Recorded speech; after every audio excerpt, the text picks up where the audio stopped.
Olá, tudo bem com você? Como você já lembra que nós somos em nosso espaço de estudo, eu sou o professor Ronaldo e hoje nós vamos falar aqui sobre um pouco do conteúdo que nós estudamos até agora e o que nós vamos estudar de agora em diante. Eu sou o professor Ronaldo, professor de filosofia, e este aqui é um conteúdo para o primeiro ano do ensino médio. Pois bem, vamos lá. Primeira coisa, nós estamos fechando aqui neste momento o primeiro bimestre. Então, se você não entregou, se você ainda tem alguma atividade pendente, regularize o quanto antes para você não perder sua nota. Tudo bem? Então vamos lá. Nós estudamos até aqui um pouco sobre a parte introdutória da filosofia. O surgimento da filosofia lá no século VI a.C., lá com o filósofo Tales de Mileto. Estudamos também aqui sobre os mitos, a passagem do mito, o pensamento mitológico, para o pensamento filosófico-científico. E aí agora nós vamos dar continuidade sobre este processo. Nós começamos a estudar o nascimento da filosofia lá na Grécia com o primeiro período, os pré-socráticos. E agora eu quero apresentar para vocês essa organização em períodos.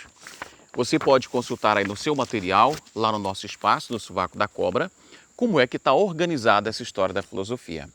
Aqui logo atrás de mim, você pode ver, nós temos aqui uma pequena árvore. Na verdade não é lá uma árvore, é meu pezinho de caju. Mas vamos usá-lo para analisar e entender a organização da filosofia em sua estrutura cronológica. Primeiramente, nós temos aqui, logo abaixo, as raízes. Não dá para ver aqui porque estão dentro do chão.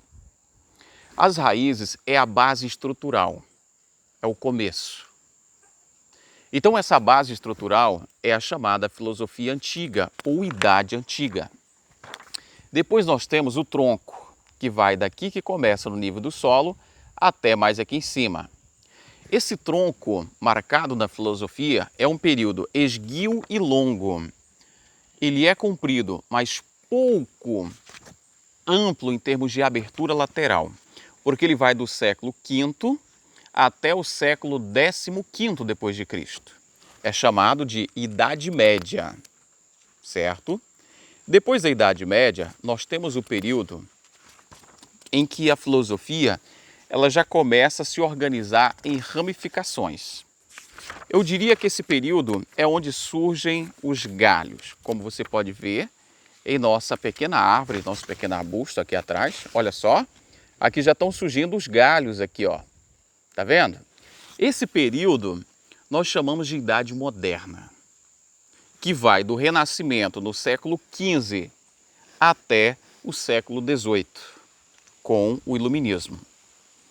Então, esse período surgem os galhos, as ramificações.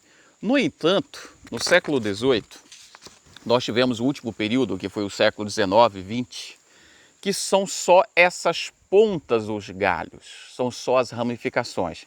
Já não há mais um tronco ali dentro, mas são só galhos.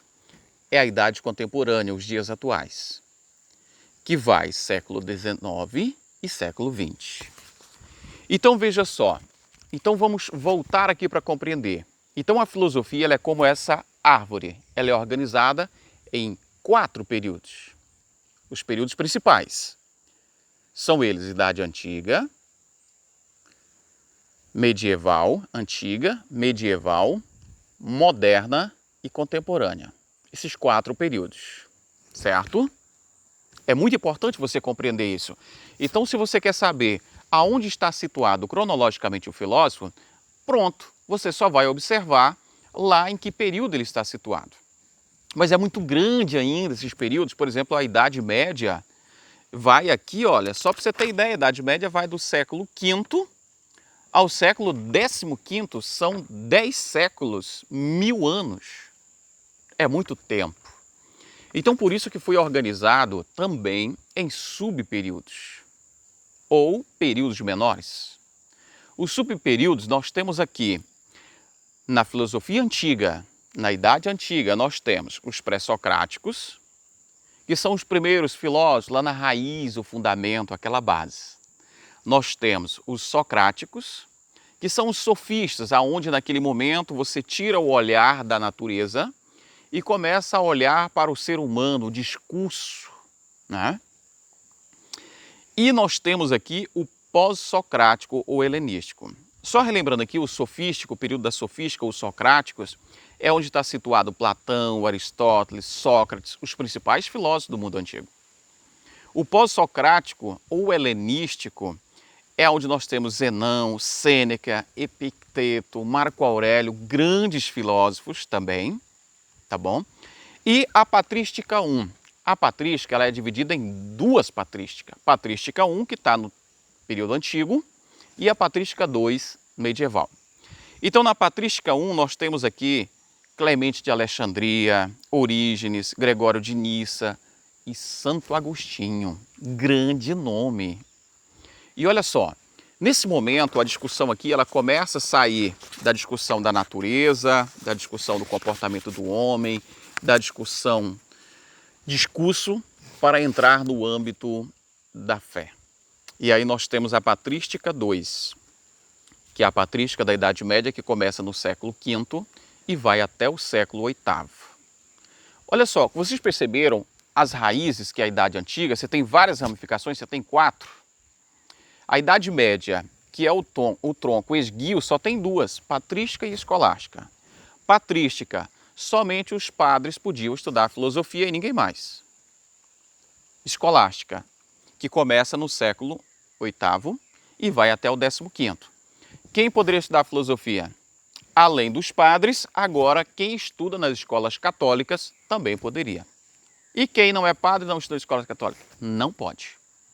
Olha para você como a filosofia ela foi perdendo a busca pelo saber, a ideia de busca pelo saber, e foi limitada. Ela não era mais um processo democrático.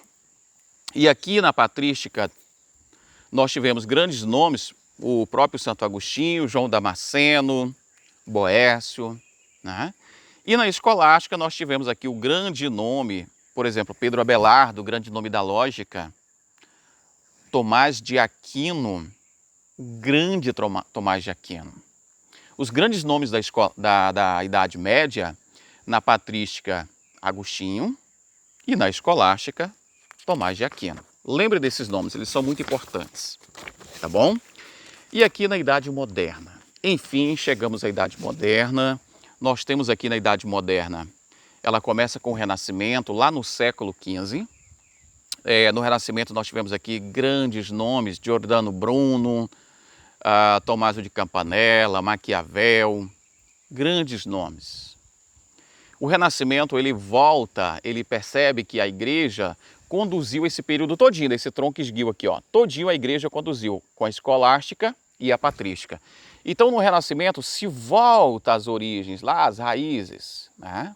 É tanto que se começa a estudar novamente a filosofia grega, começa a olhar, por que o nome Renascimento? Porque é o renascer da cultura greco-romana. Tá? As pinturas, as esculturas, tudo isso retratavam um pouco lá da cultura grega. E aqui, depois do Renascimento, nós tivemos o racionalismo e o empirismo. São duas correntes antagônicas, racionalismo e empirismo. Mas elas coexistiram juntas. Grandes nomes, Descartes, Spinoza, Leibniz, Francis Bacon, Thomas Hobbes, John Locke, David Hume e tantos outros. Só para você entender, o racionalismo acreditava que a verdade era determinada pela razão. E o empirismo acreditava que a verdade só poderia ser conhecida através dos sentidos, daquilo que você vê, que você ouve, que você toca, sente o cheiro, né? E por fim chegamos ao iluminismo. Essa briga entre empirismo e racionalismo, ela começa lá na Grécia, digamos assim. Platão acreditava na razão, Aristóteles na sensação. E aí, aqui no iluminismo, o grande nome do iluminismo, o filósofo aqui nós temos Kant, né, o alemão Immanuel Kant.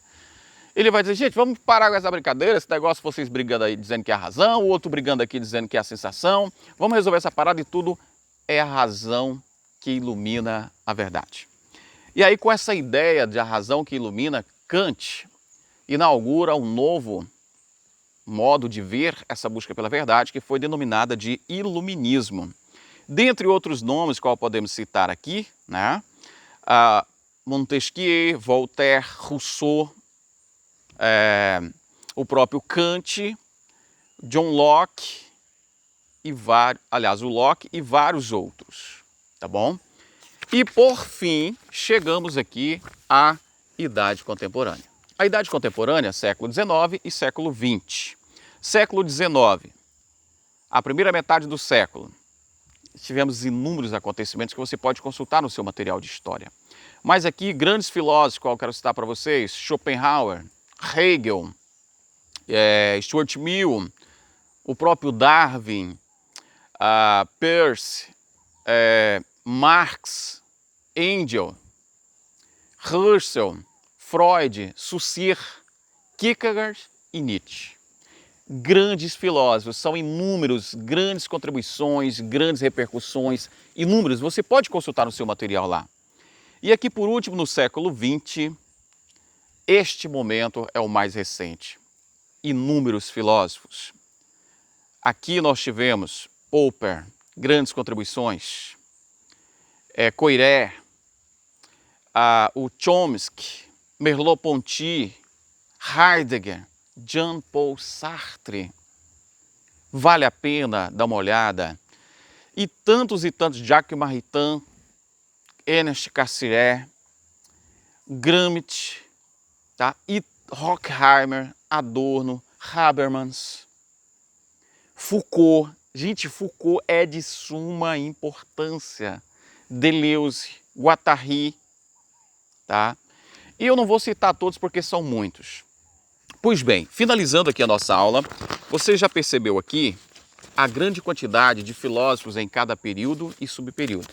O que eu quero que você faça para mim, até mesmo para você ter um conhecimento mais aprofundado?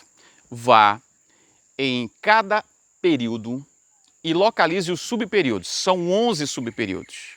Então você vai escolher 2 filósofos em cada subperíodo e vai pesquisar para mim a biografia dele. O que é a biografia? Onde ele nasceu, as principais coisas que ele fez, quando morreu, a vida dele.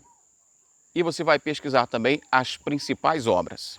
Ele escreveu algum livro? O que ele escreveu? Qual a principal contribuição dele? Tá bom? E segundo, você vai fazer um desenho. Olha só, eu te dei aqui a ideia da árvore. Então você vai fazer o seu desenho representando as raízes, o tronco, o nascimento dos galhos e a copa. Tá bom? E aí, filosofia antiga nas raízes, medieval no tronco, moderna nos galhos e na copa, filosofia contemporânea. Um grande abraço para você, continue os seus estudos, vamos aprofundar, procurar compreender a filosofia não como algo abstrato apenas, mas como algo que se pode aplicar na sua vida, melhorar a sua percepção de mundo. Um grande abraço, que Deus nos abençoe e se cuide.